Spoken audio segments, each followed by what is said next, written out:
First, download Humgar app, register Humgar account and open the app. Click the plus button in the upper right corner and then select Socket Hub to add a device. Enter the correct Wi-Fi password.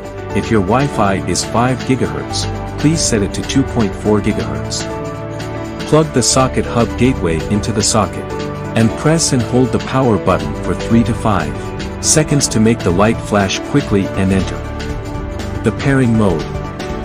The device is connected successfully. Return to the home page and you will see all connected devices.